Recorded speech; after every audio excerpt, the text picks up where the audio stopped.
반갑습니다. 안녕하세요. 오늘 보충 수업을 라방으로 진행을 합니다. 오늘 날씨가 엄청나게 춥네요.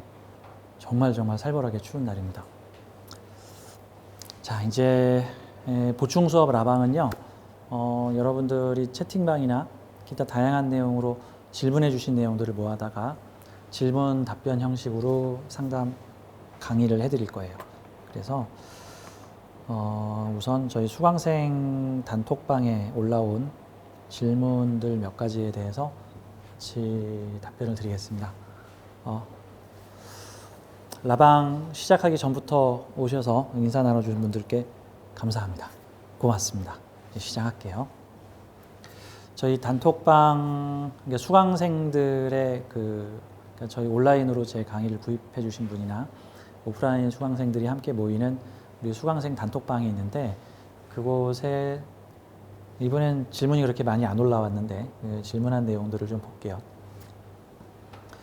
제 실전 사주 내용 중에 130강 내용이 있는데, 질문의 내용이 뭐였냐 하면은 이 사주를 예시를 들면서, 이게 실전 사주 130강이니까 2019년경이나 2020년 초반, 제가 봤을 때는 아마도 2019년 초반 정도에 아마 제가 강의를 했던, 한 2, 3년 전에 강의를 했던 내용인 것 같은데, 남자분의 사주고요.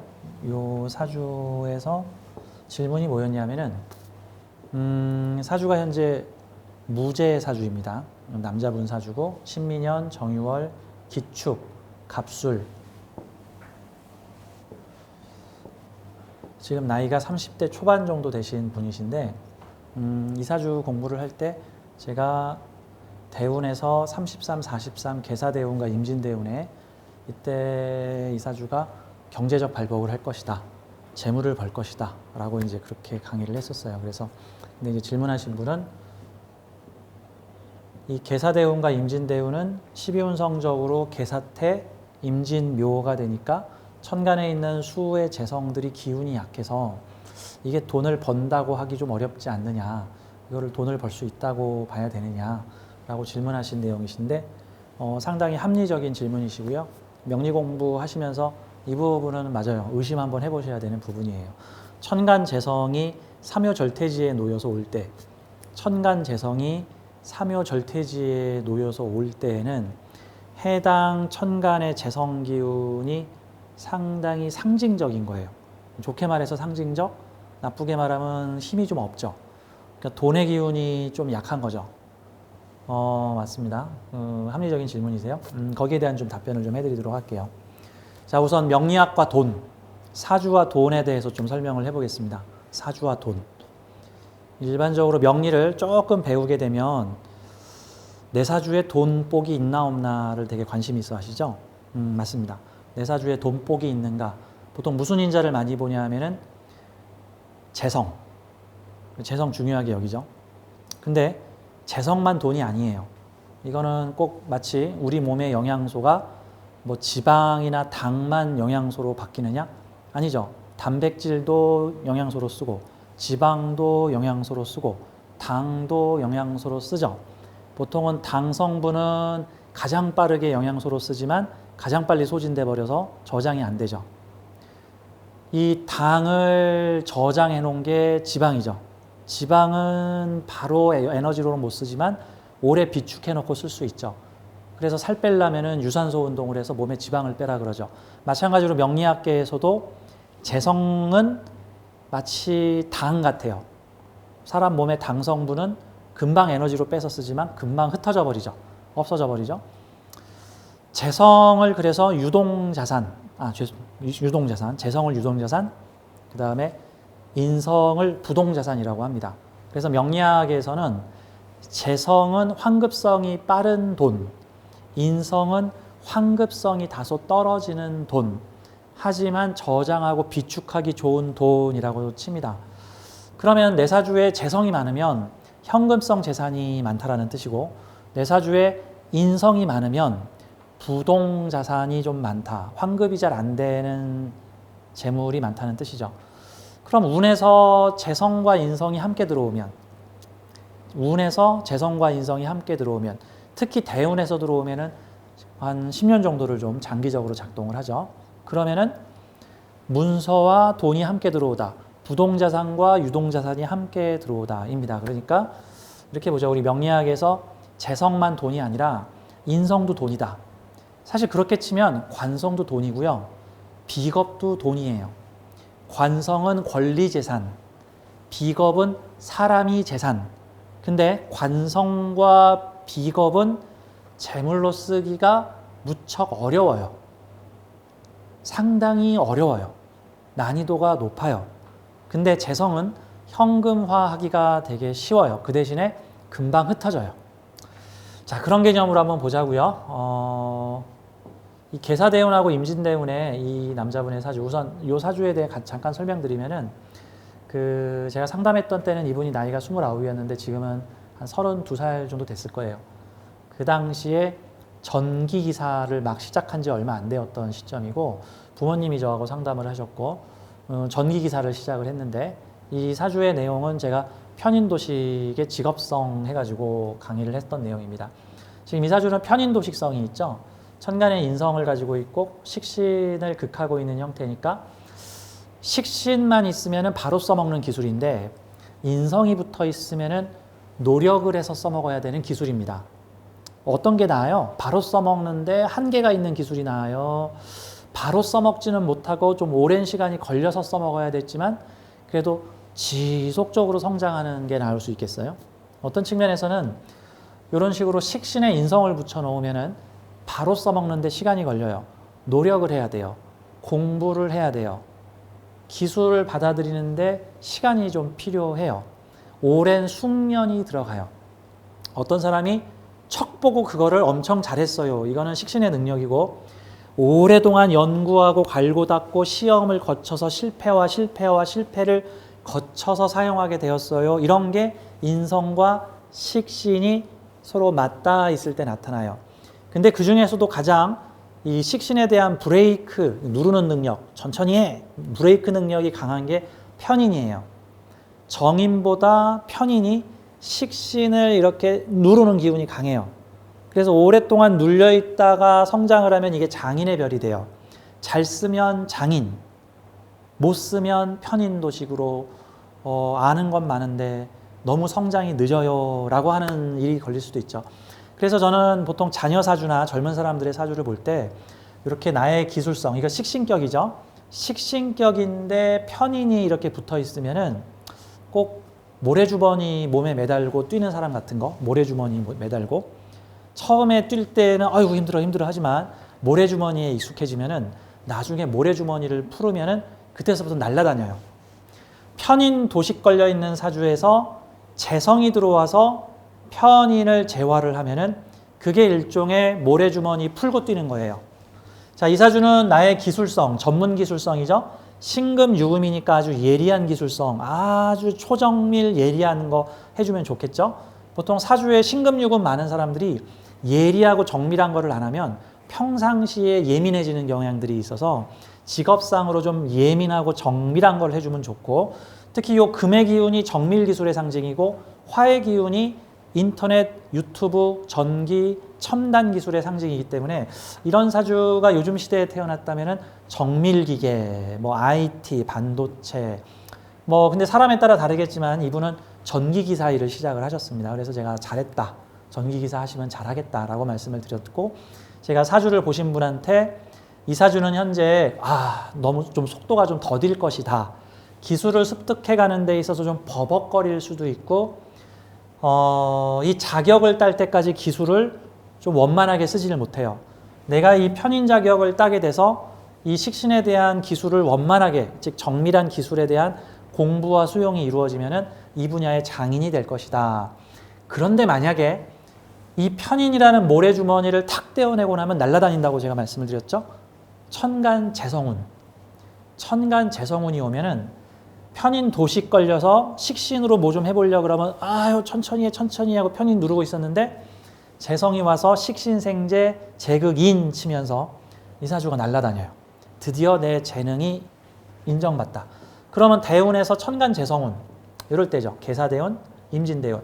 30대 중반에 오는 33이라고 지금 대운수가 써 있는데 실제 한국식 나이로는 34세부터 오는 거예요. 이게 만 나이로 돼 있기 때문에 계사대운 34살부터 44살부터 오는 임진대운 요 20년간은 도식이 풀리면서 식신생재가 강하게 이루어지니 갈고 닦은 나의 재주로 많은 일거리들이 들어오게 될 것이다. 식신생재가 원만하게 이루어지면 일한 만큼 돈 번다. 식신만 있으면은 돈을 벌지 안 벌지 모르겠지만 그냥 나는 할 뿐. 재성이 없고 식신만 있으면. 식신생재가 함께 운에서 들어오게 되면은 얼마 준다고 하니 일한다. 결과를 보고 일한다. 라는 형태가 되죠. 자, 근데 질문의 사항은 재성이 절지, 태지, 뭐 묘지 이런 데 앉아 있으면 약한 거 아닙니까? 인 건데 이렇게 보죠. 이거 명리학에서 재물은 재성, 인성이 다 재물이에요. 재성, 빨리 쓸 수 있는 재물. 인성, 오랜 시간 걸쳐서 축적되어 오는 재물. 하지만 쉽게 나가지, 잘 흩어지지 않는 재물. 그러면 재성과 인성이 함께 들어오면 빨리 쓸 수 있는 재물과 오래 걸리는 재물이 함께 들어오는 거죠. 뭐 꼭 이런 느낌 있죠. 지금 내가 돈이 급한데 돈을 빌리려고 그래요. 그랬더니 돈 빌려주는 사람이 일단 내가 급한 대로 너 100만 원 융통해 줄게. 그 다음에 나머지 금액 1000만 원은 내가 문서로 내년에 줄게. 꼭 이런 거 같은 게 재성과 인성이 함께 들어오는 거죠. 그래서 이 계사라는 글자를 직역을 하게 되면은 인성에 기반한 돈이라는 뜻이고 천간의 재성의 가치는 약하지만 지지에 문서를 달고 들어오니까 이거는 실제로는 천간에 올라가 있는 재성보다 지지의 인성의 가치가 더 높다. 근데 이 문서가 무슨 문서냐면 재물을 올렸으니까 돈 문서라고 번역할 수 있어요. 저는 이런 걸 직역한다라고 표현하는데 천간엔 타이틀이 재성, 돈, 지지는 인성, 돈 문서, 돈 문서, 돈이 되는 노하우, 돈이 되는 자격, 내가 다룰 수 있는 자격. 자, 사유축을 할 수 있는 사주에서 사화가 들어와서 사유축을 하게 된다는 것은 내 유금식신이 사화를 만나서 사유합을 한다는 뜻은 사화가 사랑, 인정, 사랑, 자격. 그러면 사유축은 인정받는 기술을 갖추게 되다라는 뜻이죠. 돈 벌고 인기 얻고 내 기술의 정점에 오르고. 그래서 이 사주는 요 개수 하나만 보면은 개수가 너무 약하지 않나요 하는 건데 재물의 탈을 쓴 문서, 돈의 탈을 쓴 문서, 돈의 가치를 가지는 문서가 들어와서 내가 기술을 인정받을 수 있다. 그 다음에 요 개수의 뿌리가 일지에 있는 축토 안에 들어있기 때문에 이런 형태는 축토. 축중 개수가 하늘에 떠가지고 사화를 가지고 들어온 거니까 자, 일지에 있는 인자가 일지 지장간에 있는 인자가 천간으로 뜨면 나의 염원이 드러나다. 자, 월지에 있는 인자가 천간으로 뜨면 내가 사는 사회의 염원이 드러나다. 나의 염원이 드러나다. 나의 재물 염원이 드러나다. 그러면서 사화를 달고 와서 내 기술을 인정받다. 사유추 기운으로 큰 식신의 기술국을 이루다. 그래서 인성이 기술하고 합쳐지면 인정받는 기술, 자격단 기술. 그래서 제가 이분한테 편인도식에서 빨리 벗어나려면 얼른 자격을 따시오. 자격을 따시오. 좀 버벅거릴 수 있지만 속도를 줄이려면 자격을 따라. 제가 그렇게 얘기를 했던 상황입니다. 임진이 재물이 약하다고 보시지 마시고요. 재물의 이게 뭐이죠? 무슨 맛 아이스크림 같은 거 있잖아요. 초코맛 딸기 아이스크림. 주재료는 딸기인데 겉에 초코 시럽을 발라놨어. 얘는 초코 아이스크림일까 딸기 아이스크림일까? 주재료는 딸기고 겉을 초코 시럽 발라놨으니까 초코맛 나는 초코 향 나는 딸기 아이스크림. 그럼 계산은 뭘까? 개수만 나는 사화. 개수처럼 보이는 사화. 돈 되는 지식, 돈 되는 자격이 들어온다. 그러면 내가 자유롭게 도식에서 풀리면서 재물활동을 할 수 있다. 이 개수를 돈으로만 봐서 약하게 보지 마라. 돈 가치를 갖는 문서니까 이렇게 되면은 돈 되는 자격을 갖추게 되다. 경제활동이 자유로워지다. 도식에서 풀리다. 개수가 또 약한 게 아니죠. 축토를 만나게 되면은 든든한 근을 가지게 되니까 남들한테 별거 아닌 돈이지만 나한테는 내 개인적 재물의 능력을 발휘할 수 있다. 저는 이렇게 봅니다. 임진대운도 마찬가지라고 봐요. 임진대운은 재물을 올린, 재물을 활용하는 겁재, 돈 만나는 겁재, 사람이 돈으로 보인다. 돈을 활용하는 겁재가 들어와서 내 사주에 정화하고 합을 하죠. 정임합. 임수하고 정화가 정임합을 하죠. 내가 가진 자격을 믿고 겁재들이 나한테 일거리를 주다라고도 볼 수 있겠죠. 내가 편인의 자격을 가지고 기술 자격을 가지고 있었더니 기술을 둘러싼 자격이니까 정밀기술 자격, 인정받는 자격을 갖추게 되니까 사람들이 그곳에 내 일거리를 맡기다. 겁재들이 자신의 일거리를 나한테 맡기다라고 하니까 임진은 진토라는 겁재들과 함께 재물활동을 하는 운이다. 이렇게 해석을 할 수 있겠습니다. 이 사주는 축술미 사명 가지고 있죠. 사람과의 지지고 복고하는 관계성을 통해서 각각의 인묘되어 있는 에너지들을 끄집어내서 쓸 수 있죠. 집안에 가만히 앉아서 방구석에 틀어박혀서 아무것도 안 하고 있으면 별일이 안 생기죠. 그러지 말고 이것저것 다양한 종류의 재능을 가진 사람들과 이리 부딪히고 저리 부딪히고 요리 부딪히고 요렇게 토론해보고 저렇게 싸워보고 또 저렇게 부딪혀보고 충돌을 하는 과정에 축중 재물도 튀어나오고 미토 중에 목기운이나 화기운도 튀어나오고 술토 안에 있는 지장간인 뭐 정화라든가 신금 같은 것들이 죄에 튀어나오게 되니까 이 사주는 축술미 사명의 활발한 사람 관계를 통해서 숨겨진 재능들을 찾아낼 수 있는 꼭 보물찾기 같은 거 할 수 있는 사주다. 뭐 세상을 편하게 사는 게 능사일까요? 사주가 다 요리해 준 게 능사일까요? 가끔 어떤 사람들은 요리가 안 된 반조리 키트, 뭐 밀키트 같은 거, 반조리 재료들을 사가지고 와서 내가 직접 지지고 볶고 썰고 하면서 요리를 완성해가는 재미가 있지 않을까요? 그래서 저는 어떤 측면에서 이렇게 축술미나 뭐 인사시인 사명을 가진 사주들은 뭐라고 표현할까? 만들어 먹는 재미가 있다. 뭐 다양한 형살의 번거로운 작용들을 조종하고 협력하면서 나의 재능을 만들어가는 재주가 있다. 뭐 저는 이렇게 봅니다.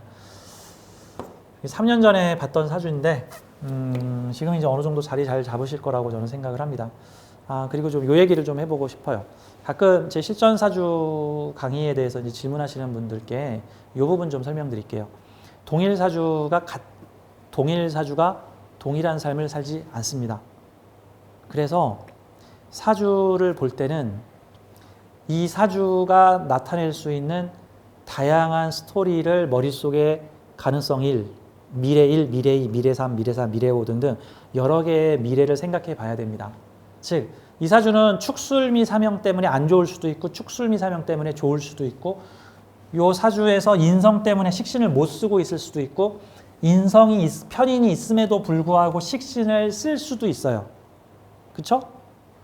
어떤 사람은 동일 사주자가 대한민국에 50명인데 50명의 동일 사주자 중에 누구는 이 편인 때문에 식신을 못 써서 배렸다 하는 사람도 있을 거고 실제 그렇게 사는 사람도 있을 거예요. 근데 또는 그런 편인 때문에 배렸다가 아니라 편인이 있음에도 불구하고 식신을 쓰는 사람도 있을 거예요. 그걸 어떻게 할 수 있죠? 사주만 보고는 몰라요.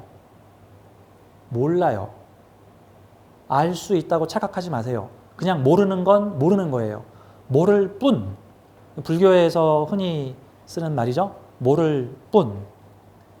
여러 개예요, 가능성은. 그럼 어떻게 알아야 돼요? 당신 지금 뭐 하십니까? 라고 물어봐야 돼요. 집에서 놀고 있어요. 고등학교 졸업한 이후 백수입니다. 그러면 정화 때문에 식신을 못 쓴 사람이에요. 몇 년 놀다가 제가 전기기사로 보조로 들어가서 힘들지만 전기기사를 꿋꿋하게 하고 있습니다. 그러면 편인에도 불구하고 식신을 쓰고 있는 거예요. 그 사람은 장인이 될 거고 천간 재성이 들어오는 눈에 크게 대발할 거예요. 그렇죠? 그러면 더 나아가서 그 분야의 정관을 뒤집어 써서 유명하거나 어떤 자기 조직, 자기 사무실을 낼 수 있는 사람이 될 수 있겠죠. 사주만 보고 몰라요. 물어보세요. 그러면은 저 같은 경우에는 지금 뭐 하십니까? 이렇게 하세요. 그러면 3번 스토리군요. 그러면 3번 스토리라면 3번 스토리의 미래는 앞으로 어떻게 흘러갈 겁니다. 라고 저는 말을 해드려요. 근데 지금 1번 스토리인지 2번 스토리인지 3번 스토리인지 4번 스토리인지 축술미 나서 지금 머리끄댕이 잡고 싸움이 났는지 아니면은 요 편인 때문에 아무것도 안 하고 백수로 있는지 뭐 고시생 7년 차인지 아니면 편인이 있음에도 불구하고 식신을 쓰고 있는지 물어봐야 될 거 아니에요. 확인해 보고 온대요. 제가 확인한 이 50명 중에 한 명인 이 남자분은 편인이 있음에도 불구하고 전문 기술 쪽의 일을 시작을 했어요. 그러면 이제 그와 관련된 미래가 펼쳐지게 되는 거죠. 사주는 활용하기 나름이다. 뭐 이런 개념으로 좀 보도록 하자고요. 감사합니다. 중간중간에 여러분들이 보내주시는 내용들을 좀 읽고 답변을 드릴게요.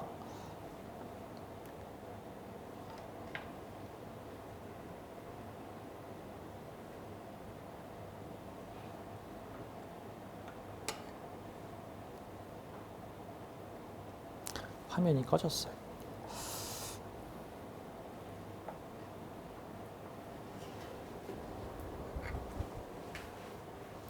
제가 라방이 좀 약해요. 여러분들이 보내주시는 내용들을 좀 보면서 봐야 되는데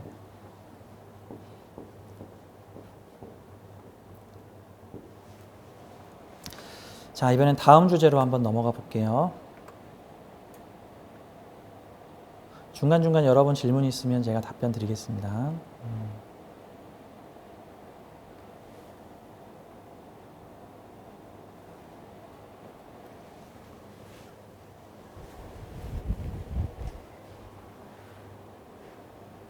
구독 감사합니다. ING님. 네. 제가 매달 마지막 주 토요일 또는 일요일, 웬만하면 토요일에 하려고 하는데요. 이번 12월 달에 토요일이 크리스마스 날이라서 부득이하게 오늘 일요일 날 강의를 하게 됐습니다. 이 라방은 매달 마지막 주 주말 토요일에 저녁 시간에 라방을 할 예정이에요. 감사합니다. 슬기롭게님, 제극인에 대해 궁금해요. 제가 다음 라방 때는 제극인에 대해서 설명을 드릴게요. 이게 제극인이 워낙에 방대해가지고 이 설명하기가 쉽지가 않아요. 호신샘은 제극인 형태의 명리가거든요. 근데 이제 옛날 명리책은 제극인에 대해서 보통 좋게 얘기를 잘 안 해요. 일명 제극인 하면은 탐재괴인이라는 말이 붙어서 탐재괴인, 돈 때문에 사람이 뭐 어떻게 됐다, 뭐 대충 이런 뜻인데 돈 때문에 인간성을 상실했다, 뭐 이런 내용이죠. 근데 이 제극인은 기본적으로 재성과 인성이 서로 결합돼서 나타나는 작용인데 인성은 창의력, 상상력, 재성은 현실성, 즉 생각하면 결과를 만들어낸다.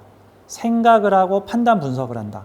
그래서 어떤 면에서 제극인은 요즘 현대 시대의 제극인 가진 사주들이 이 4차 산업혁명 시대에 무척 유리하다.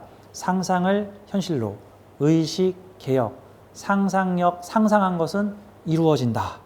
뭐 옛날 영화 제목에 뭐 월터의 상상은 이루어진다. 뭐 이런 영화들 다 제극인과 관련된 내용이죠.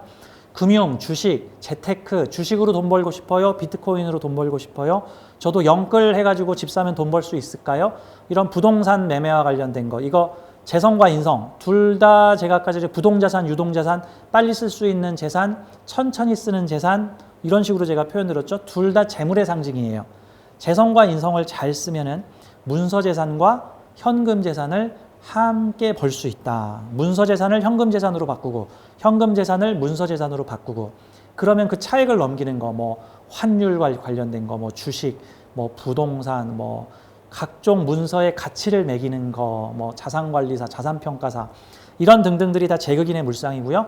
제극인 사주가 식상이 약하거나 식상을 잘 안 쓰면은 손발 안 쓰고 돈을 버는 사람이에요. 그래서 옛날 책에는 이 제극인을 옛날 사람들은 옛날 명리가들은 이 제극인을 무슨 봉이 김선달이나 무슨 허생 같은 사람으로 봤어요.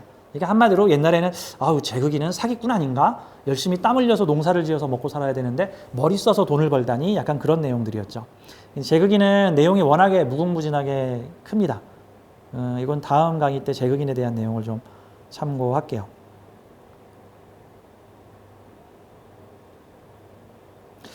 신지희님 질문이 임진대운의 일주 시주가 합이 안 되었는데 월주 유축합해서 들어오는 건가요?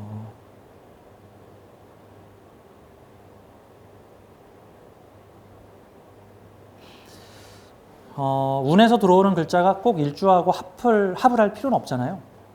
뭐 합을 하면은 좀 더 흡수율이 좋은 거고, 뭐 합을 하지 않으면은 그냥 스쳐 지나가는 거고, 그런 것 같은 거죠. 월급 받는 사람들 재밌게 표현하는 내용 중에 월급이 통장을 지나가셨습니다. 뭐 이런 식으로 표현하시는 분 있죠.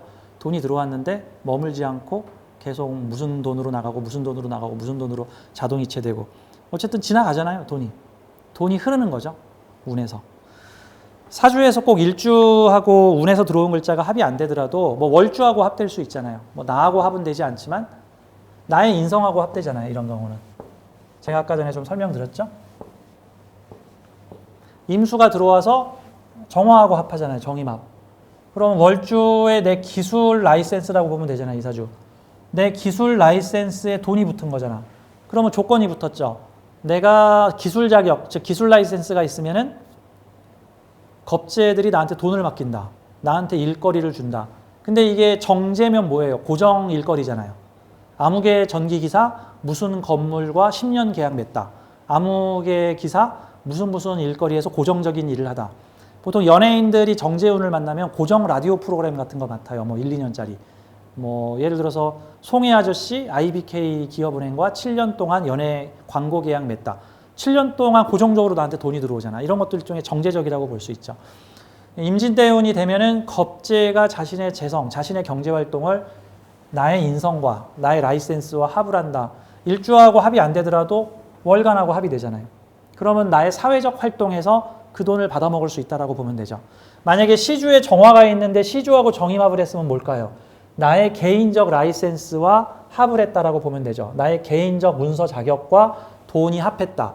가령 이런 거 있죠. 내가 무슨 일을 맡기려고 하고 그 사람한테 뭐 매년 뭐 한 1억 원어치의 일거리를 주려고 하는데 무슨 자격 가진 사람에게 그 자격 보고 뭐 그 사람 이름 보고 그 사람 이름값 보고 그 사람 실력 보고 하겠다 같은 거니까 임진대운의 겁재의 돈이 나의 사회적 기술 라이센스에 붙는다.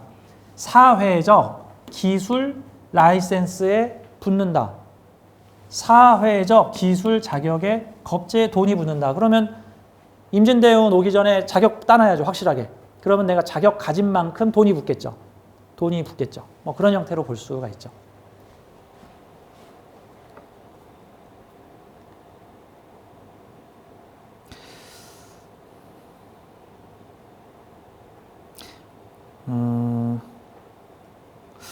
네.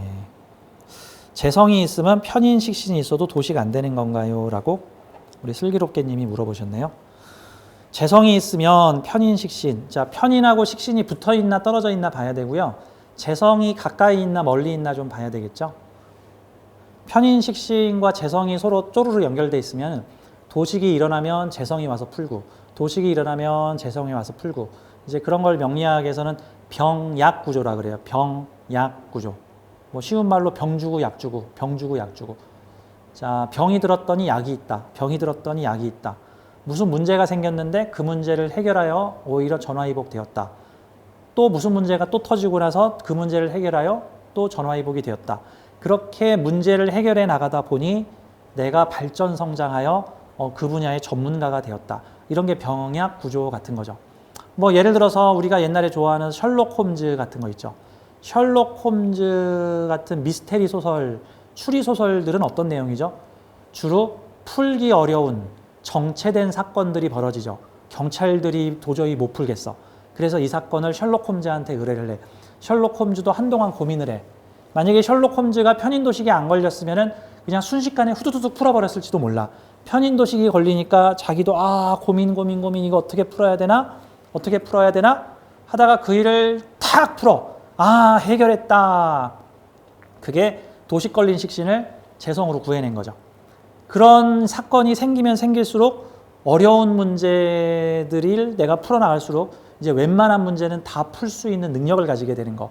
그래서 편인 도식, 나의 기술이 편인의 자극을 평가를 받으면서 서서히 발전해 나간다.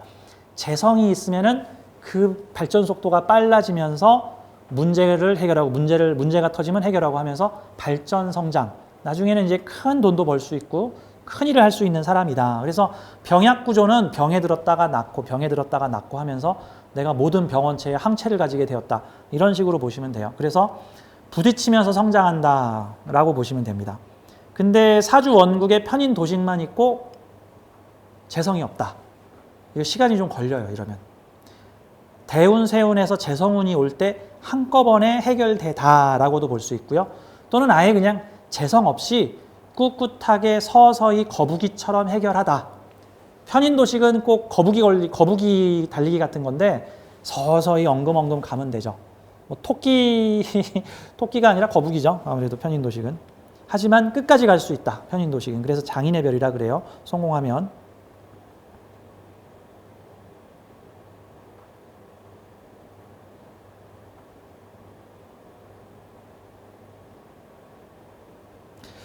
자, 이번엔 어떤 질문들? 이제는 제가 준비한 내용을 할게요.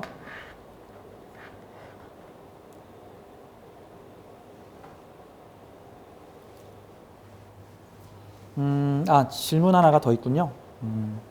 윤곰님, 내년에 시지에 천충지충인데 어떤 일이 생긴다고 예측할 수 있어요?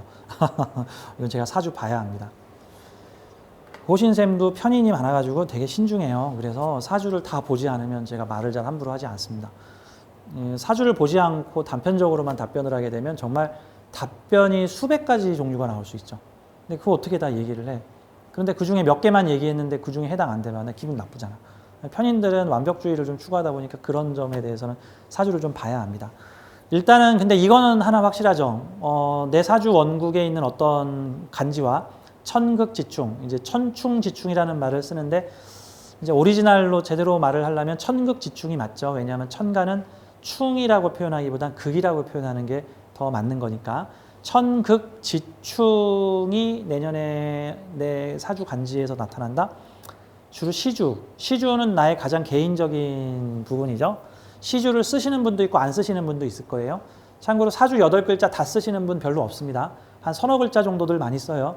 그 중에서 가장 활용성 떨어지는 게 연주하고 시주들 잘 안 쓰는 편이에요. 주로 월주하고 일주를 많이 쓰죠. 시주를 쓰고 있다면 천극지충이 내년에 들어온다면 일단 천극지충은 변화예요. 위아래 모두 동시에 변화. 천간의 관념과 지지의 환경이 모두 변화. 천간의 변화는 관념의 변화에 가깝고요. 생각이 바뀌다, 뜻이 바뀌다, 분위기가 바뀌다, 뭐 이런 뜻으로 볼 수 있죠.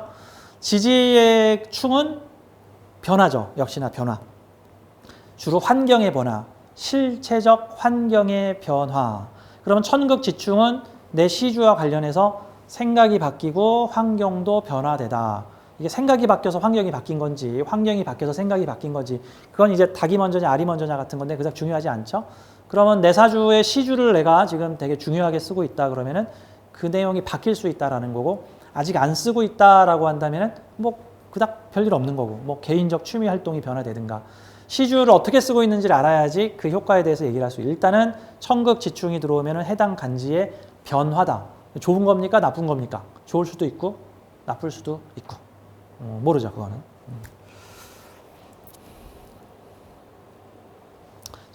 준비해온 내용들을 좀 볼게요.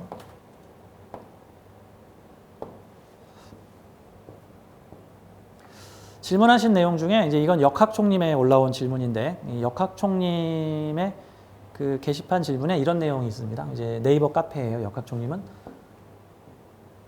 저희 사부님이 운영자시고 제가 역학총님의 부운영자로 있습니다. 그곳에 질문 답변란에 이런 내용이 들어왔어요. 이제 복음은 좋아요 나빠요라고 이제 들어온 내용. 복음은 좋아요 나빠요. 사실 이제 제가 늘 강의 때 중요하게 얘기하는 말이 좋아요 나빠요라는 말은 아주 상대적인 말이기 때문에 아침엔 좋았다 저녁엔 나쁠 수도 있고 오늘은 좋았다 내일은 나쁠 수도 있고 내 안에 여러 마음이 있어가지고 어떤 마음은 그걸 좋아하고 어떤 마음은 그걸 싫어할 수도 있죠. 나한테 골치 아프게 하지만 생활비를 많이 주던 남자친구가 떠나갔어. 이거 좋을까요 나쁠까요? 그러면 내 마음속에는 아유 날 골치 아프게 하던 놈 떠나가서 다행이다 할 수도 있는데 그래도 내가 필요한 거 많이 사줬는데 섭섭하다 이런 마음이 공존하겠죠. 내 마음속에서도 통일이 안 될 거 아니에요. 좋기도 하고 싫기도 한 거죠. 그렇게 치면은 명백히 좋거나 명백히 싫은 거는 사실 그다음 흔치 않아요. 대체로 좋은데 아쉬운 점도 있다. 뭐 아니면 대체로 아쉬운데 그래도 약간은 좋은 점도 있었다. 뭐 이런 형태죠. 좋다 나쁘다라는 기준은. 그래서 아침 저녁 다를 수 있고 지금의 평가와 10년 후의 평가 다를 수 있어요. 여러분들은 20대 때 어떤 일을 후회했는데 지금 생각해 보니까 그래 그게 차라리 잘 된 거였던 것 같아. 아유 그땐 그놈이 잘못한 줄 알았는데 내가 생각해 보니까 내 잘못도 있었어. 라고 평가가 달라지잖아요.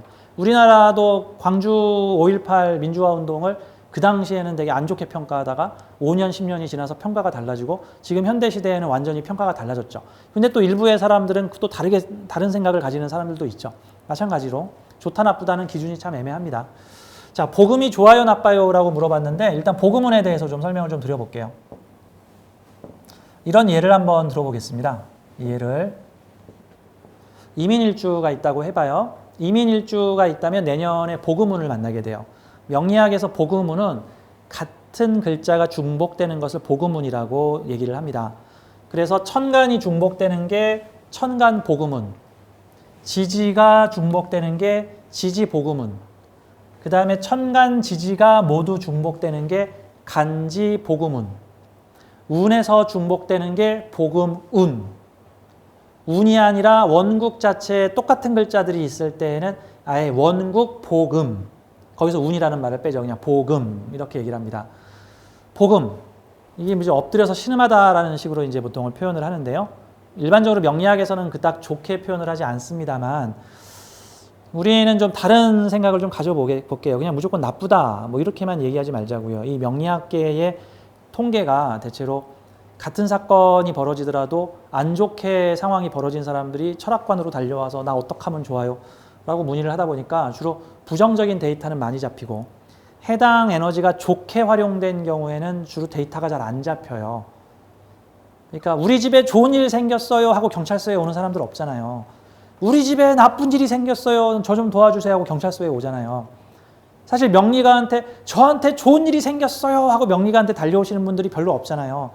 우리 집에 큰일이 났어요 하면서 명리가한테 달려오시는 분들이 많잖아요. 그러니까 같은 복음운인데 이 복음이라는 사건이 긍정적으로 벌어진 분들은 우리 집에 좋은 일이 벌어졌어요 하고 명리가한테 안 오고 이 복음운이 안 좋게 벌어진 분들이 명리가한테 우리 집에 큰일이 났어요 하니까 이게 편중되게 데이터가 잡힌다. 그래서 사실 명리학을 공부하다 보면은 좋다는 거 한 두세 가지에 나쁘다는 거 2, 30가지 그냥 거의 압도적 따따블로 보통은 차이가 나오잖아요. 그래서 이게 자칫 멘탈이 약한 사람들은 명리를 배우다 보면 오히려 더 겁나고 불안하고 무섭고 내 팔자 안 좋은 것 같고 자식 팔자 안 좋은 것 같은 식으로 멘탈 약한 사람 명리 공부할 때 주의사항입니다. 거기에 휘둘려 버려요. 꼭 무슨 느낌이냐면 아무것도 모르는 순진한 어르신들이 순진한가? 아무튼 어르신들 인터넷 하면은 그 사기 당하시는 거 꼭 같은 느낌이죠. 인터넷을 잘 활용하셔서 나에게 도움돼서 쓰셔야 되는데 인터넷을 배우셨다가 오히려 보이스피싱 사기범 만나고 스팸 메일 만나고 온갖 광고 메일 컴퓨터 바이러스 걸리고 뭐 이런 거 같은 거. 자, 명리학도 처음에 과도기적으로 접근을 할 때 부정적인 내용을 많이 접한다. 왜? 편중되게 잡혀 있으니까. 사람들이 문제 생긴 사람들만 자꾸 명리가한테 찾아와서 아, 명리가 입장에서는 너가 왜 문제가 있느냐를 찾아야 되니까 복음 때문이야, 백호대살 때문이야, 천라지망 때문이야, 제극인 때문이야, 뭐 때문이야, 뭐 때문이야, 뭐 때문이야, 뭐 때문이야. 자, 복음도 그런 요소가 많아서 일단 복음이 걸리면 다짜고짜 나쁘다라고만 얘기를 하는데 복음은 다짜고짜 나쁜 게 아니에요. 어떤 사람한테는 긍정적으로 벌어질 수도 있고 이 복음을 잘 활용하면 기가 막힌 개운법이 될 수도 있어요. 자, 대표적으로 임수일간들, 올해 임수일간을 가진 사람들, 자, 전국에 임수일간 가진 사람이 10명 중에 1명이겠죠. 뭐 개수일간까지 하면은 5명 중에 1명이 임계수일간이 내년에 임계수 천간 비경겁재운을 만나는데 특히나 이민일주는 이민년에 일명 날이면 날마다 오는 날이 아닌 60년에 한 번 오는 복음운을 만난단 말이죠. 무슨 일이 생길까? 자, 나머지 사주는 잘 모르겠다고 치고 일주가 이민을 만나게 되면 거울 보는 운이에요. 거울 보는 운.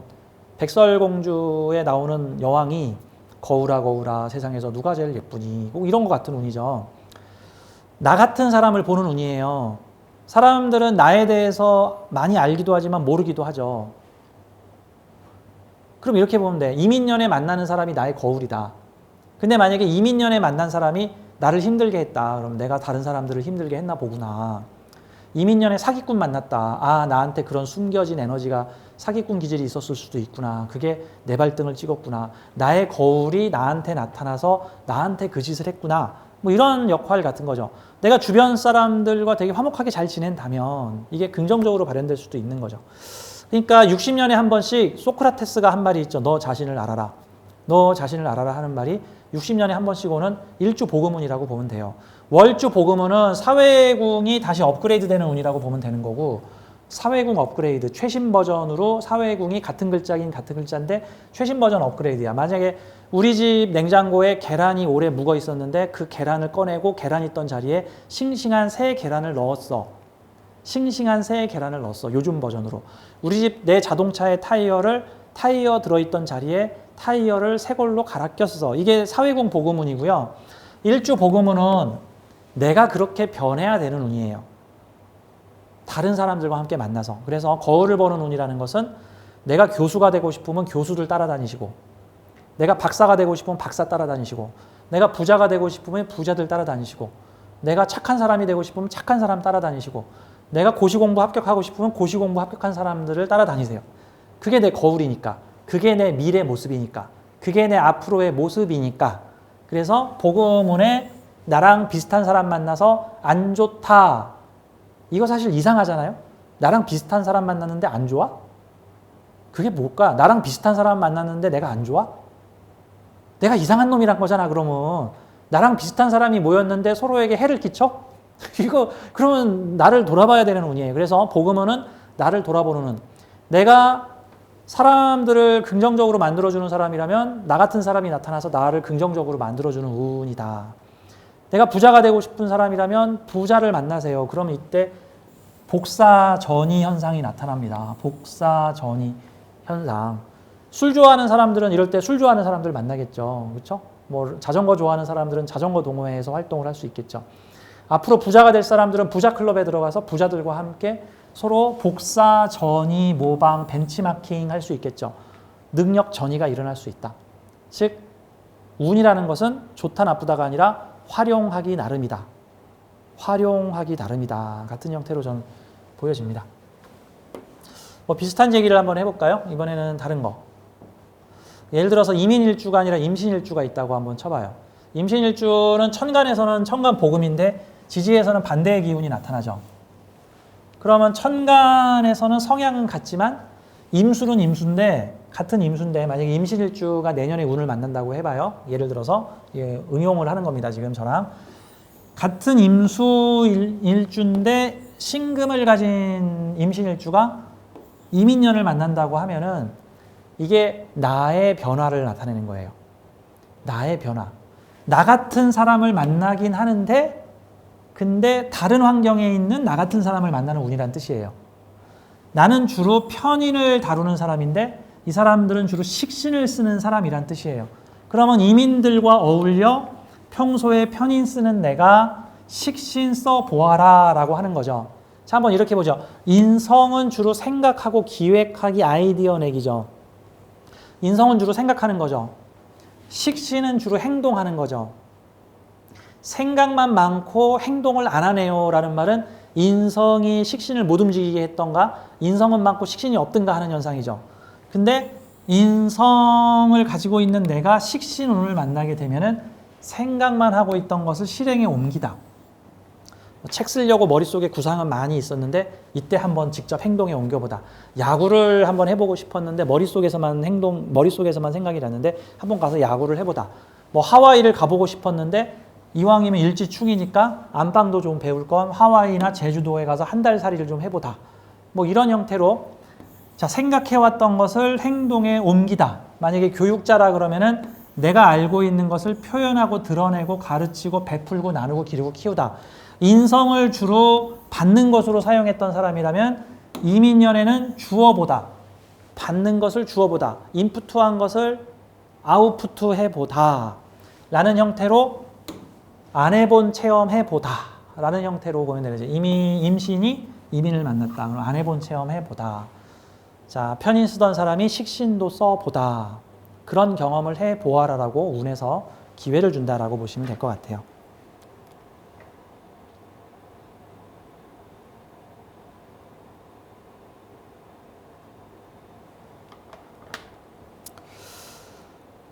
또 질문들 좀 볼게요. 네, 희리님, 복음운에 바짝 엎드리라던데. 네. 복음운이 부정적으로 발동할 때도 있어요. 보통 복음운에 지체정체가 온다고 하는데 그 말도 맞아요.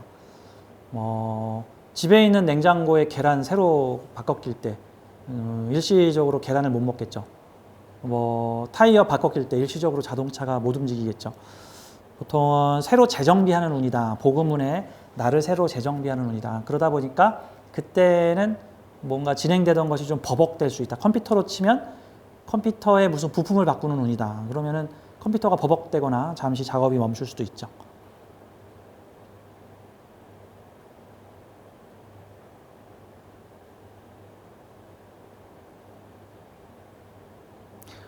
김성원님 반갑습니다. 댓글 많이 달아주신 거죠. 기억하고 있습니다. 자, 또 어떤 느낌들이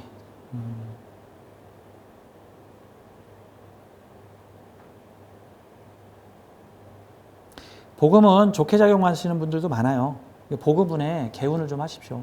특히 내년에 임계수 일주들은 비경겁제들을 만나서 복사, 전이, 벤치마킹 하는 분입니다. 이왕이면 되고 싶은 사람들을 만나서 그 사람들의 능력이 나한테 전이 되게끔 하십시오. 새로운 사람들과 어울리시고요.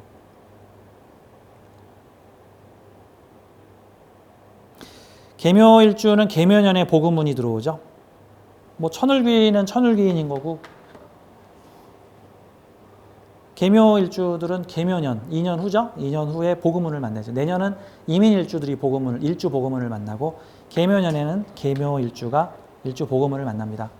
이 복음이 어때서? 나쁜 거 아니에요. 나쁘다는 관념을 갖지 마세요. 나쁘다고 관념을 가지면 그거는 나한테 나쁜 작용을 해요.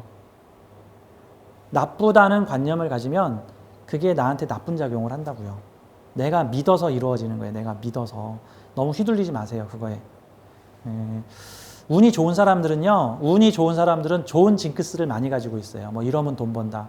이러면 행운이다. 아침에 파랑새를 보면 나한테 좋은 일이 생긴다. 아침에 개미를 보고 거미를 보면 좋은 일이 생긴다. 내가 오늘 강아지한테 밥을 주고 강아지가 날 좋아하니까 오늘 좋은 일이 생길 것이다. 내가 길 가는 사람, 불쌍한 사람한테 돈을 주었으니 좋은 일이 생길 것이다. 이런 좋은 징크스들을 많이 가지고 있고요. 운이 안 좋은 사람들일수록 나쁜 징크스들을 아주 그냥 우르르 가지고 있어요. 이러면 재수없다, 이러면 재수없다, 이러면 재수없다, 이런 날 재수없다, 이런 글자 들어오면 재수없다, 이거 재수없다, 이거 재수없다, 이거 나쁘다, 이거 나쁘다, 이거 나쁘다, 이거 나쁘다. 좋은 건 몇 개 안 되고 나쁜 것만 많어. 무슨 느낌이냐면은 나쁜 거 피해서 간신히 살아가는 사람들인 것 같아. 그게 나쁜 거, 그거 꼭 뭐죠? 꼭 놀란 토끼 인생이잖아. 그 재미없잖아. 옛날에 인간들의 생존이 되게 위협받던 원시 시대나 전쟁이 난 시기에는 조심해야겠죠. 근데 요즘 시대에는 사실 행복하려고 태어났지 불행하지 않으려고 태어난 거 아니잖아요. 안 좋은 징크스를 많이 가지고 있는 사람은 불행해지지 않으려고 살아가는 사람이에요. 근데 좋은 징크스를 많이 가지고 있는 사람은 행복해지려고 살아가는 사람입니다. 행복한 징크스 많이 만드세요. 그리고 이왕이면 나쁜 징크스를 행복한 징크스로 바꾸세요. 검은 고양이를 보면 재수없다가 아니라 검은 고양이 보면 재수 있다. 집이 4층에 있으면 죽을 사자라 재수없다가 아니라 재수 있다. 666은 악마의 징표니까 재수없다가 아니라 666 재수 있다. 여러분 가끔 시계 같은 거 보면은 어느 날 문득 시계를 보니까 1111 써있죠. 11시 11분. 숫자 1111. 이거 뭐지? 무슨 신호인가? 여러분들이 규칙을 만드세요. 저는 규칙을 만들어요. 저는 어떻게 규칙을 만들어 놨냐면 저는 시계를 보면 가끔 1111, 12시 22분 또는 2시 22분, 3시 33분, 4시 44분, 5시 55분 그런 게 저는 되게 자주 보이거든요. 저는 그럴 때마다 규칙을 붙였어요. 뭐라고 규칙을 붙였어요? 1111 천사가 나를 지켜보고 있다. 지금 여러 천사가 와서 내가 하는 모습을 어디 호신이 잘하나 보자고 지켜보고 있다. 열심히 하겠습니다. 걱정하지 마십시오. 저는 그래서 시계를 딱 봤는데 1111이 뜨면은 지나가다가 자동차 번호판이 1111이면 어느 집 번호의 주소가 1111이라고 써 있으면 아유 저한테 신경 많이 써주셔서 감사합니다. 2222라고 하면은 천사들이 우리가 좀 도와줄까라는 신호라고 저는 규칙을 붙여요. 3333이라고 하면은 오늘은 특별한 날이다라고 규칙을 붙여요. 4444 하면은 우리가 숨죽이며 너를 지켜보고 있다라는 표시로 저는 알아요. 자, 천사가 나한테 관심 가지고 있다라는 식으로 무의식이 나와 늘 함께하고 있다. 이거 기독교식으로는 성령이 함께하고 있다. 뭐 이런 뜻이죠. 자, 이런 식으로 표현을 해요. 저는 그런 징크스를, 행운의 징크스를 많이 만들어 놓고 실제 저는 행운의 징크스가 아주 많아요. 여러분도 그렇게 하시면 좋아요. 복음은 나쁜 거다라고 믿으면 안 좋은 징크스 또 생긴 거예요. 안 좋은 게 아니에요. 내 거울 보는데 뭐가 나빠. 보통 어떤 사람들이 거울 보는 거 싫어하죠? 자존감 낮은 사람들이 거울 보는 거 싫어하죠. 그렇죠? 거울 보고 거울 깨버리죠. 내가 이렇게 생길 줄이야. 내가 이렇게 뚱뚱할 줄이야. 내가 이렇게 못났을 줄이야. 아니잖아. 자존감 키우세요. 거울 보고 그래도 나는 바보야 이러지 말고 거울 보고 멋진데 뭐 이런 거 생각 가져주면 좋잖아요. 그렇죠? 복음 나쁜 거 아닙니다. 활용하기 나름이에요. 어떤 사람한테 나쁘냐 하면 나쁘다고 생각하는 사람한테 나빠요. 자, 이번에는 이런 얘기를 좀 해볼게요.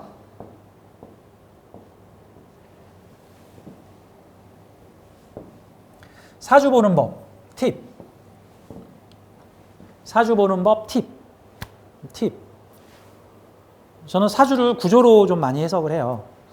사주를 보는 관점은 되게 다양하죠. 마치 코끼리를 보듯이 어떤 사람은 냄새를 맡아보고 발자국을 찍어보고 뭐 앞에서 보고 뒤에서 보고. 사주도 접근하는 관점이 여러 가지인데 사실 사주는 어떤 측면에서는 각각의 궁성에 어떤 에너지가 어떻게 배치되어 있는가를 분석하는 게 일종의 영혼이 짠 계획서를 해석하는 거라고 저는 생각해요. 이왕이면 나의 영혼, 즉 나의 상위의식, 내 무의식 안에는 상위의식도 있고 하위의식도 있는데 나의 상위의식, 저는 통틀어서 그걸 수호신이라 그러죠. 그래서 제 필명이 호신쌤이에요. 앞에 숫자 빼가지고 제가 호신쌤인 거예요.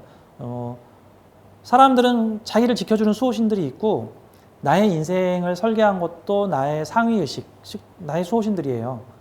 그 수호신들은 별개의 존재가 아니에요. 나의 의식들이에요. 또 다른 나고 미래에서 온 나고 나의 높은 의식들이에요. 의식 복합체죠. 자, 우리 영혼들은 그 높은 의식의 영혼들이 이번 지구별에서는 이러이러한 체험을 해야겠다라고 지구별 체험 계획서를 써가지고 온 게 사주다라는 개념으로 보자고요. 그래서 사주는 예언서가 아니다. 사주는 예언서가 아니라 계획서다. 계획서기 때문에 계획 성취율이라는 게 있다. 이제 이런 개념으로 보죠. 그리고 계획서 보는 법, 영혼이 짠 인생 계획서 보는 법. 이렇게 보면 돼요. 이거 팁이에요. 자, 어려운 거 아닌데 이렇게 8칸 있잖아요. 옛날 사람들은 글을 쓸 때 오른쪽에서 왼쪽으로 글을 쓰는 방식으로 썼고 위에서 아래로 이렇게 글을 썼어요. 그래서 이 보는 순서가 1, 2, 3, 4, 5, 6, 7, 8 글씨를 못 써서 죄송합니다. 이런 식으로 해석을 하는 거예요. 뭐 요즘엔 이런 식으로 해석을 하는데 옛날 시대에는 이런 식으로 해석을 했다고요. 그래서 제가 사주 풀 때 늘 사주의 시간은 이렇게 흘러간다 라고 제가 해석을 하는 거죠. 자, 사주를 볼 때 이걸 구조로 보는 방법의 팁은 이렇게 좀 쉬운 거. 사주를 연, 월과 일, 시로 구분해서 연월의 인자는 내가 살아가는 사회를 나타내는 코드고요. 일시의 인자는 나 개인적 인자예요. 그래서 사주를 보는 전체적인 구성의 틀은 이러이러한 사회를 살아가는 이러이러한 나라는 구조로 보세요. 여기가 전부 다 수로 돼 있으면 여기는 근데 나는 화로 돼 있으면은 수의 세계를 살아가는 화의 모습이다. 뭐 이렇게 보면 되는 거고 여기가 전부 금으로 돼 있고 내가 목으로 돼 있으면은 금의 사회를 살아가고 있는 목의 정체성을 가진 사람이다 라는 개념으로 보는 거죠. 자, 이제는 조금 더 디테일하게. 자, 그러니까 사주는 8글자 전체가 나를 나타내는 인자이기도 한데 이거를 어떤 높이의 측면에서 보느냐에 따라서 이런 사회를 살고 있는 이러한 나, 전체는 나. 그러면 만약에 이 동네가 나쁜 사회, 여기에 좋은 사람 이렇게 돼 있으면 나쁜 사회를 살아가고 있는 좋은 사람 뭐 이렇게 해석을 할 수가 있는 거잖아요. 그러면 나는 좋은 사람일까요? 나쁜 사람일까요? 8글자를 다 합치면은 나는 나쁜 놈이기도 하고 좋은 사람이기도 한 거야. 근데 이거를 좀 더 쪼개서 보면은 나쁜 사회를 살고 있는 좋은 사람인 거야. 그쵸? 어렵지만 또 알쏭달쏭하기도 하죠. 원래 사람은 다 복합체예요. 일간만 보고 너는 목이야, 너는 화야, 너는 수야라고 할 수 없어요. 뭐 일간은 수인데 나머지가 화로 돼 있으면 이 사람은 수야, 화야. 화의 사회를 살고 있는 수의 특성을 일부 가진 사람 정도인 거잖아. 그 뭐야? 백인들 모여 사는 곳에 흑인 한 명 사는 것 같은 모습이잖아. 그러면 그 사람의 삶은 백인적일까, 흑인적일까? 주로 백인적이지. 근데 흑인적으로 살고는 싶겠지. 근데 어쩔 수 없이 백인처럼 살고 있겠지. 그 사람은 수의 특성보다 화의 특성이 더 강하죠. 뭐 그런 느낌이라고 봐야 되는 거죠.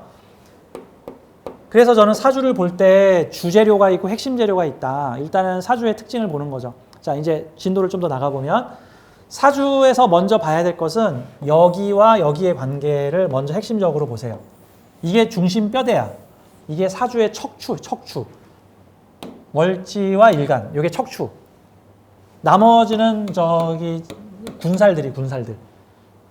일단은 척추와 머리가 있고 그 다음에 이제 나머지 팔다리 이런 것들이 나타내는 게 나머지 일다들이죠. 그래서 그 우리 명리책 중에 유명한 난강망이라는 책의 계절론을 말하고 있는데 이 난강망이라고 하는 이 계절론의 책은 몇 월에 태어난 뭐 간목, 뭐 진월에 태어난 을목, 뭐 4월에 태어난 경금, 뭐 이런 식으로 무슨 월에 태어난 누구라는 식으로 이렇게 표현을 하고 있죠. 8글자를 다 얘기하기가 피곤하니까 핵심으로 줄여서 몇 월, 무슨 월에 태어난 무슨 일간이라는 식으로 표현하고 있는데 이게 무엇을 나타내는 거냐면요. 자, 사주에서 월지를 중요하다고 명리학계에서 아주 주구장창 얘기를 하는 이유가 이 월지가 내가 살아가는 사회의 무대예요. 내가 살아가는 사회의 무대. 마치 여기가 여름이고 여기가 전부 다 뭐 수 이렇게 돼 있으면은 월지는 화 여름인데 나머지가 수 에너지로 돼 있으면 이 사주는 여름에 내리는 여름을 무대로 활동하는 수들이라는 뜻이에요. 사주가 수가 많아서 불이 꺼지겠군요. 이렇게 말하는 게 아니고 여러분 비 많이 온다고 여름이 겨울 돼요? 여름에 에어컨 많이 킨다고 여름이 추워요? 여름에 홍수 났다고 여름이 겨울 되는 거 아니잖아요. 그렇죠? 그러니까 이거는 거의 절대적 아성이에요. 월지는. 월지가 여름이면 그냥 여기 있는 수들은 다 어디서 활동하고 있는 수냐 하면은 여름에 활동하는 수들인 거야. 다 여름에 활동하는 수들. 이해되시죠? 수들이 연합해서 여름을 제압했어요 라고 말하는 건 조금 어렵다라는 거죠. 그냥 이거는 무대야. 이런 무대에서 활동하는 이러한 사람들이라는 뜻이니까. 그래서 이 사주의 구조는 월지 몇 월에 활동하는 무엇이다라는 구조를 봐야 돼요. 근데 또 하나, 사주 공부하시는 분들은 아무래도 좀 쉽게 이해하게 번역이 됐으면 좋겠다 하는데 이게 쉽지가 않아요. 이게 다 상징이야. 명리학의 모든 코드들은 주역도 그렇고 이 사주 명리학도 그렇고 사실 상징화되어 있어요.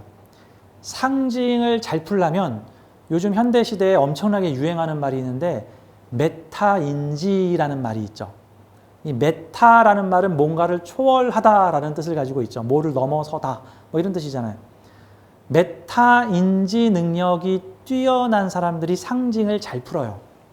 그러니까 사실 여러분들도 사주 명리학을 공부할 때 이걸 너무 이과적으로 수학적으로 공부하지 말고 상징학, 사실 상징학이라는 건 이빨이 딱딱 맞는 게 아니잖아. 이빨 딱딱 안 맞는 거를 뭔가 분석하는 거잖아요. 그렇죠?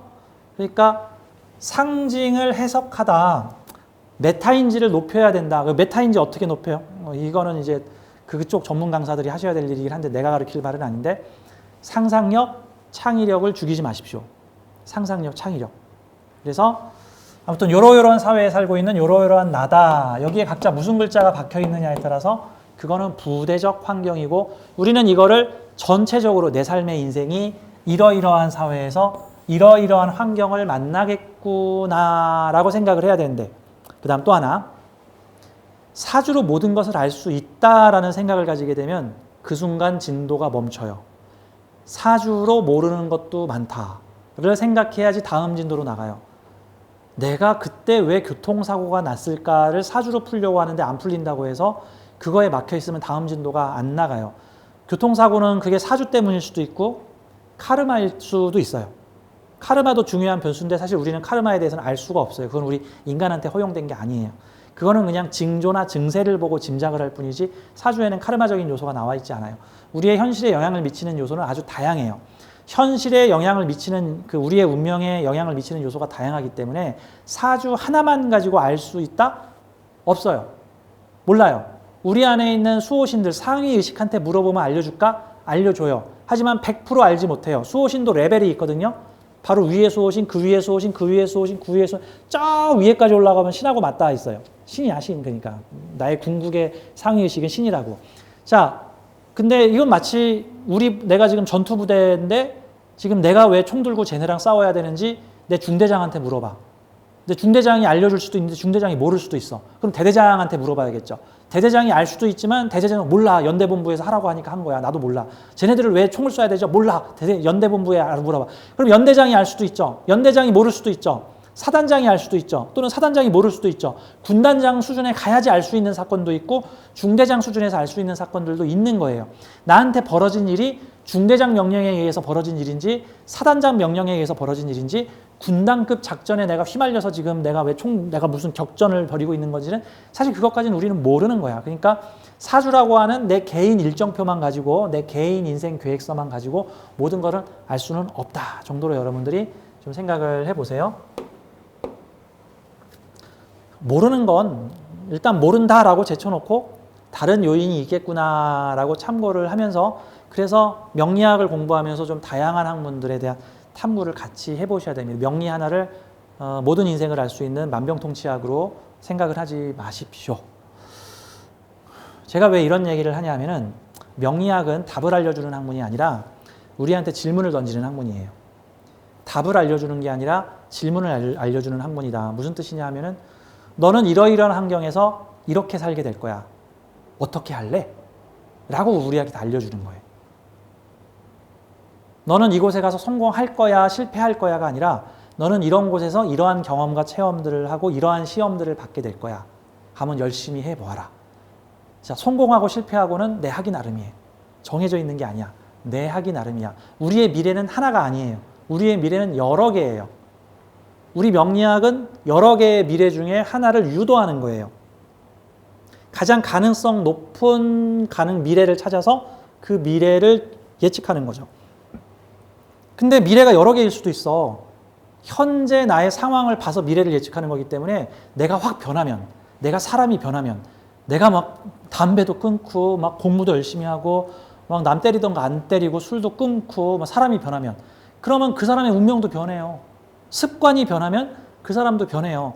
우리가 사주명리학으로 그 사람을 상담하는 거는 과거의 모습과 현재의 모습을 비추어서 이 사주를 어떻게 활용하고 있는가를 분석한 다음에 그거에 따라서 앞으로 미래는 3번 미래로 갈 것이다, 4번 미래로 갈 것이다 이렇게 판단한다고. 근데 내가 확 변하면 4번 미래가 3번 미래가 될 수도 있다고.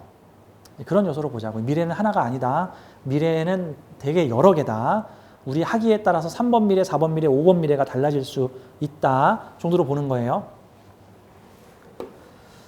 자, 제가 사주는 질문을 던지는 학문이라 그랬죠? 가령 한번 이런 예를 한번 들어보죠. 이 사주의 칸에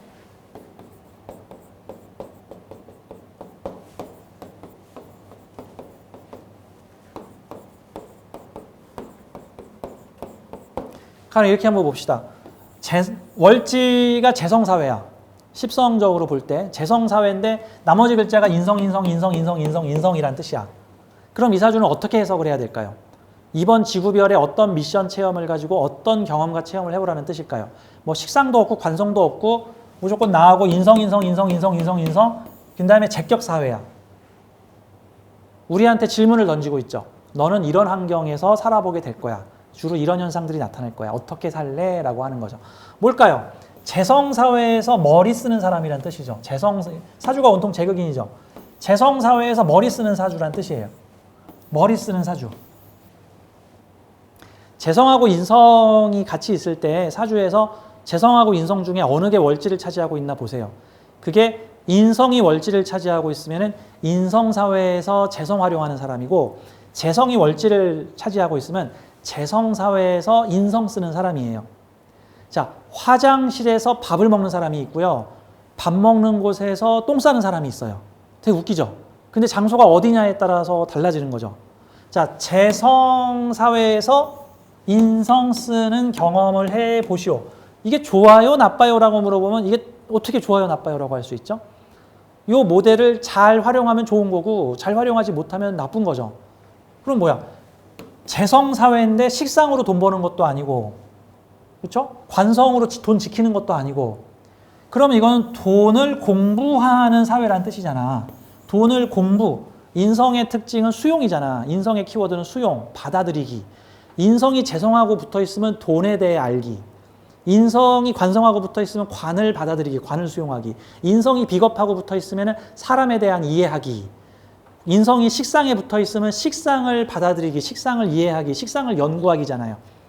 그러면 돈 옆에 재성, 인성이 모조리 붙어 있으면 나는 돈 사회를 수용, 연구하는 사람. 그럼 뭐 경제학자, 돈에 대한 예측 모델 만들어내는 사람, 돈에 대해서 연구하는 사람.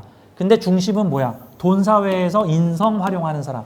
그러면 돈에 대한 각종 자격을 만들어 놓는다든가, 자격 면허를 통해서 재물 활동을 하는 사람, 돈을 연구하는 무슨 경제연구소, 뭐 돈에 대한 무슨 박사, 뭐 무관성이니까 특별히 큰 조직에 들어가지 않고도 내가 스스로 혼자 연구할 수 있는 사람, 뭐 큰 회사에 안 다니는데도 혼자서 뭐 재테크 주식 투자하는데도 뭐 개미 투자자의 신, 이런 사람들도 많이 있을 수 있겠죠. 이런 형태는. 부동자산과 유동자산을 교환해서 돈을 버는 사람이니까 투자의 귀재, 잘 쓰면 귀재, 못 쓰면 노름판에서 돈 날리는 사람, 카지노에서 돈 날리는 사람, 성인오락실에서 돈 날리는 사람, 이런 식으로도 볼 수 있다. 자, 이 사주를 보는 팁에 대해서 제가 좀 설명을 드리면서 좀 이런저런 말을 많이 드렸습니다. 자, 여러분 질문하신 거 좀 보고요. 특별한 거 없으면 이제 끝낼게요. 감사합니다. 채팅방에 글들이 아주 많이 와 있군요. 내용이 되게 많네요. 자, 보내주신 내용들 제가 좀 참고를 해서요. 다음번 라방은 한 달 후 주말, 1월달 마지막 주 토요일 저녁 때 특별한 일 없으면 진행을 할게요. 자, 고맙습니다. 오늘 이렇게 일요일날 지금 저녁 드실 시간인데 저와 함께 라방에 참여해 주셔서 감사하고요. 제가 와주신 분들 모두 감사합니다. 다음에 또 뵐게요. 고맙습니다. 감사합니다.